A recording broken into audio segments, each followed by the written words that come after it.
Auditeurs et auditrices de Radio ACB, bonjour. Bienvenue également aux élèves de 3e du Collège Le Bernica. Nous allons continuer aujourd'hui une séance à la radio, non pas en histoire ou en géographie, mais en éducation civique, avec l'avant-dernière leçon de l'année, la leçon 4 qui s'intitule « La République française, un État démocratique ». J'ai choisi de traiter cette leçon maintenant car nous venons de terminer le cours d'histoire sur la 5e République. Justement, cette leçon d'éducation civique va nous permettre de mieux comprendre comment fonctionnent les institutions de la 5e République. Ce sera la première partie de cette leçon. Dans un grand A, nous verrons comment ces institutions républicaines permettent au système démocratique de fonctionner. Deuxièmement, un grand B posera la question de l'homogénéité du pouvoir. On a vu qu'avec De Gaulle, ces institutions ou cette république était devenue semi-présidentielle. On verra aussi comment les problèmes de cohabitation ont été résolus. Et enfin, un grand C sur l'équilibre des pouvoirs, facteur démocratique. Nous verrons comment l'exécutif et le législatif ont des pouvoirs réciproques qui s'équilibrent. J'espère que vous avez pu télécharger les fiches de travail. Il y a eu quelques petites modifications dans la fiche numéro 1 que j'ai améliorées au fur et à mesure. L'objectif était de préparer cette séance en remplissant l'organigramme de la Constitution de la 5e République, la fiche numéro 2, à l'aide des éléments que vous aviez sur la fiche numéro 1, notamment les extraits de la Constitution. Si vous avez préparé ce travail, ça va nous permettre d'aller plus vite et peut-être de mieux comprendre certaines choses. Pour vous aider, vous aviez également la solution de prendre l'organigramme, page 172-173 de votre livre. Premièrement, les institutions de la 5e République. Grand A, un système démocratique. Un système démocratique, donc comment ce système politique permet au peuple, au démos, d'avoir le pouvoir, krateien en grec. On a déjà lu des choses sur cette constitution républicaine dans la leçon 1 d'éducation civique. On peut d'ailleurs se référer aux documents 2 et 3 de la leçon 1. À partir des connaissances que l'on a déjà, on peut noter que la constitution de la 5e République a été élaborée avec De Gaulle en 1958. En 1958, elle proclame la souveraineté du peuple, du démos, donc on peut noter souveraineté nationale de la nation.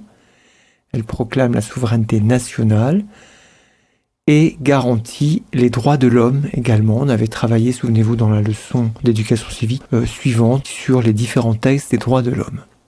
Donc elle garantit les droits de l'homme. Enfin, on peut rappeler l'héritage de Montesquieu. Elle garantit la démocratie par la séparation des pouvoirs. Par la séparation des pouvoirs. Alors, séparation des pouvoirs, il s'agit du pouvoir exécutif, du pouvoir législatif et du pouvoir judiciaire. Ici, dans cette leçon, on va plus spécialement aborder les deux premiers pouvoirs, exécutif et législatif. Et vous les voyez apparaître sur l'organigramme que vous aviez à compléter. J'ai un petit peu modifié les documents que j'avais mis sur la première fiche. Et là, vous avez donc un nouveau document qui est plus simple. Donc document 1 en dessous. Sur le côté, vous avez un document 2.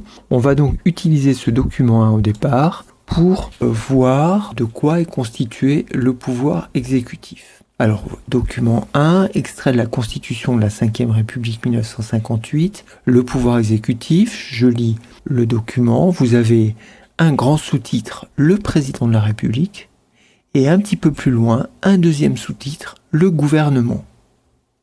Et après, dernière partie du document, le pouvoir législatif. On peut donc noter sur votre fiche de travail, le président de la République, le président de la République et le gouvernement détiennent le pouvoir exécutif, c'est-à-dire le pouvoir d'exécuter ou de faire appliquer les lois.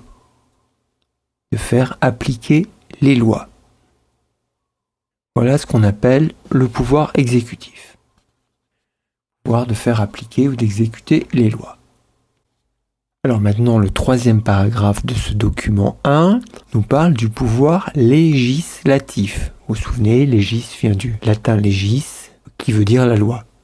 Donc, qu'est-ce qu'on lit? Le pouvoir législatif, article 24, le Parlement vote la loi, il contrôle l'action du gouvernement, il comprend le Parlement, il comprend l'Assemblée nationale et le Sénat.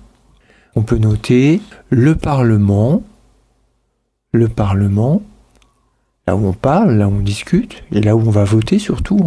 Le Parlement composé de l'Assemblée nationale et du Sénat, exerce le pouvoir législatif, c'est-à-dire celui de voter les lois, et si on prend le document 2, eh bien ça va un petit peu plus loin, puisque le titre du document 2 nous indique « Le Parlement vote le budget ». On peut le lire, c'est un exemple qui nous parle d'une situation qui date de 2001. Mercredi, le Parlement a adopté définitivement par un vote de l'Assemblée nationale le projet de loi de finances pour 2012. La majorité de droite et du centre a voté pour ce projet de budget de l'État, visant notamment à garder le cap de la réduction du déficit public. La gauche a voté contre, dénonçant un budget source de nouvelles inégalités. L'Assemblée avait le dernier mot, après le rejet en dernière lecture par le Sénat, à majorité de gauche, de ce projet de loi de finances. On reviendra là-dessus un petit peu plus loin. On peut noter que le Parlement, composé de l'Assemblée nationale et du Sénat, exerce le pouvoir législatif, c'est-à-dire celui de voter les lois et le budget.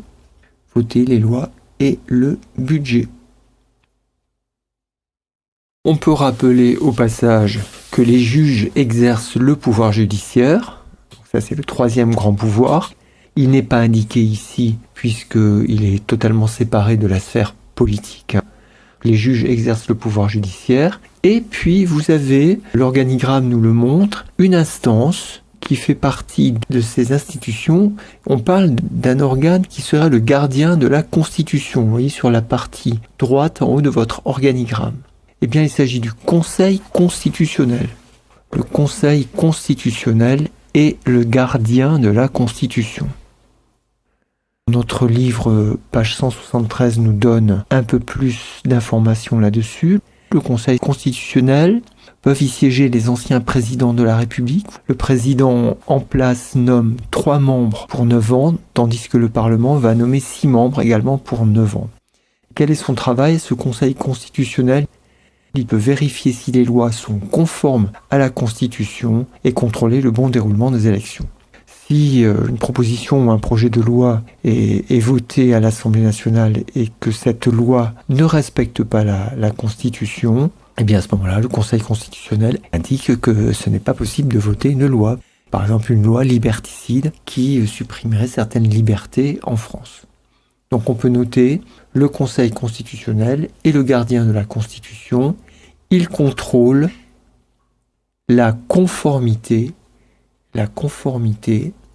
la légalité des lois à la Constitution. Alors maintenant, notre travail est de compléter l'organigramme, c'est la fiche 2.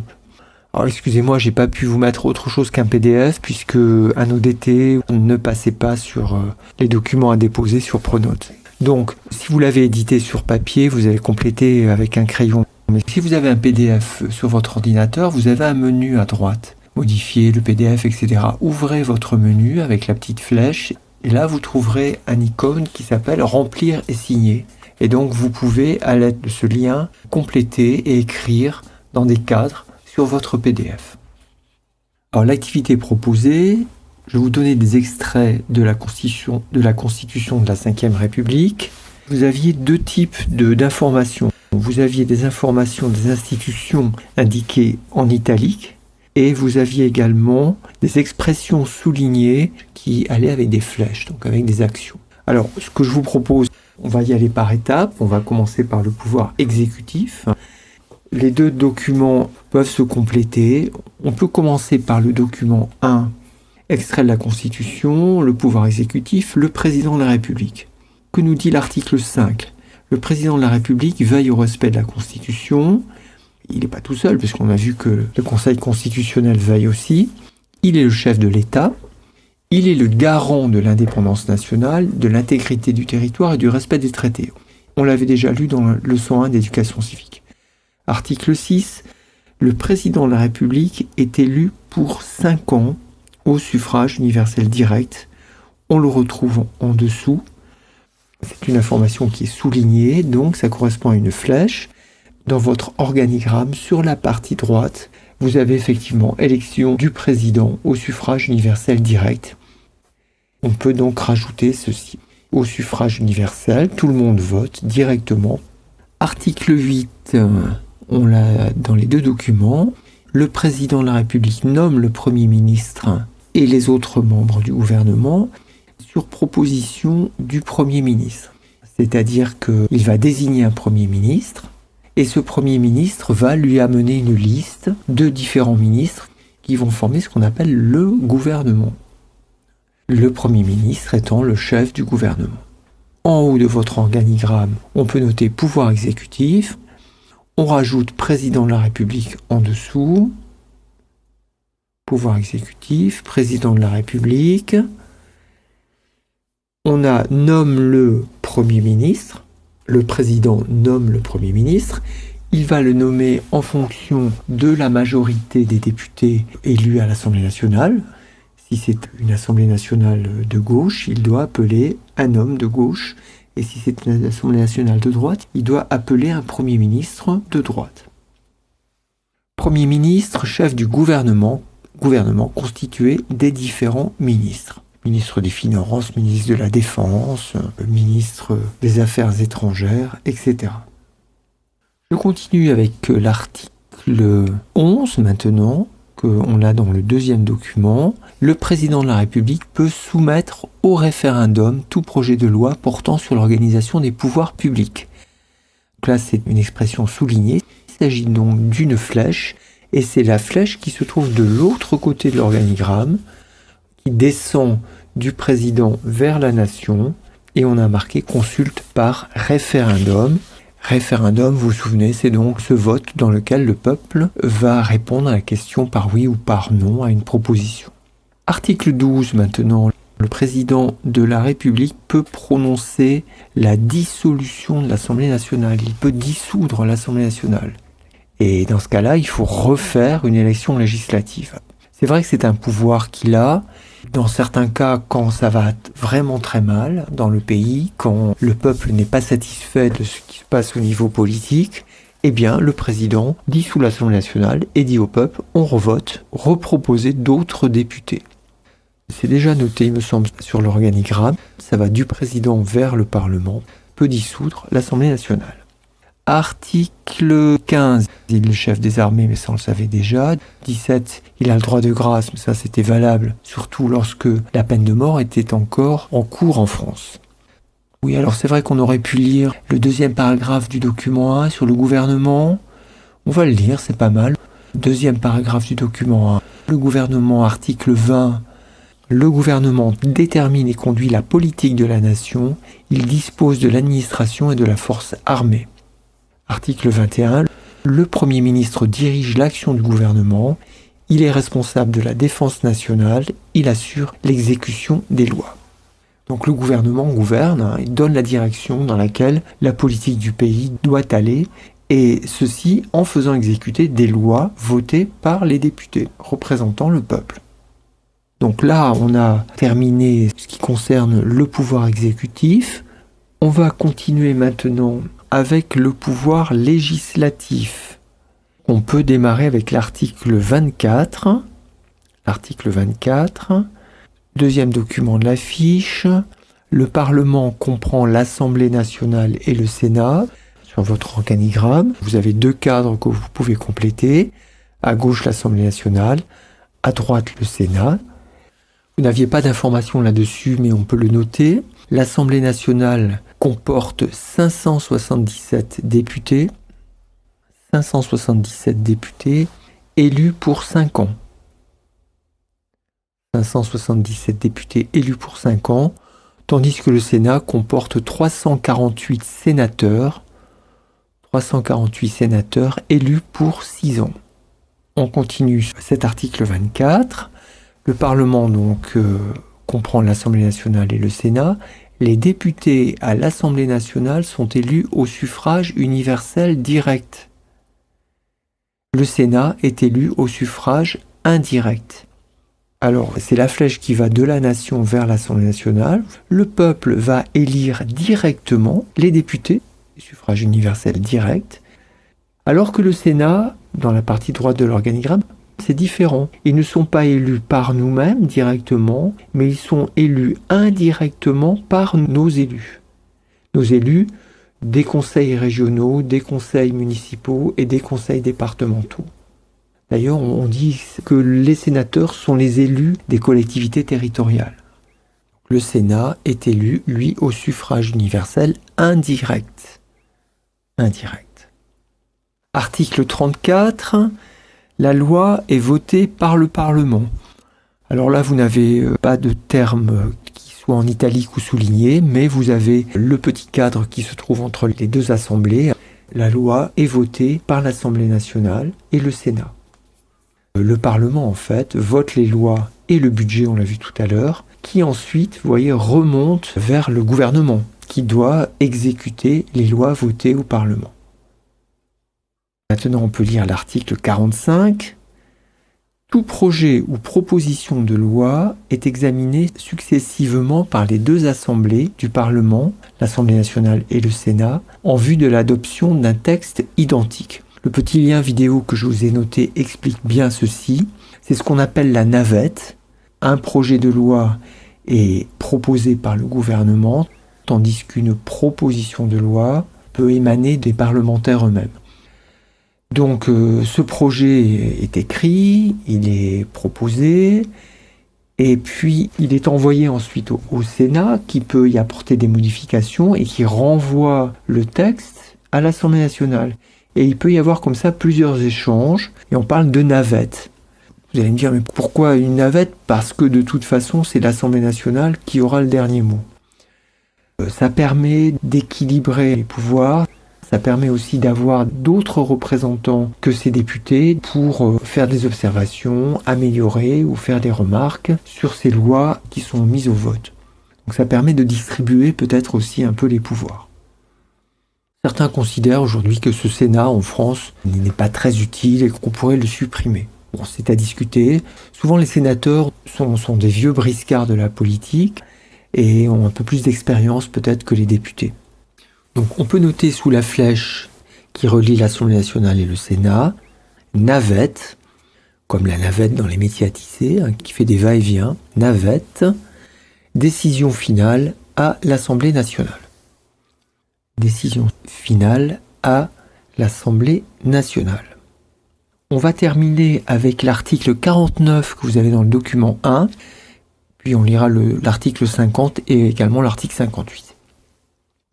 Alors l'article 49 du document 1 nous dit « Le Premier ministre engage devant l'Assemblée nationale la responsabilité du gouvernement sur un programme ou éventuellement sur une déclaration de politique générale. » C'est une procédure qui permet au gouvernement de faire passer une loi sans qu'elle soit votée par l'Assemblée nationale.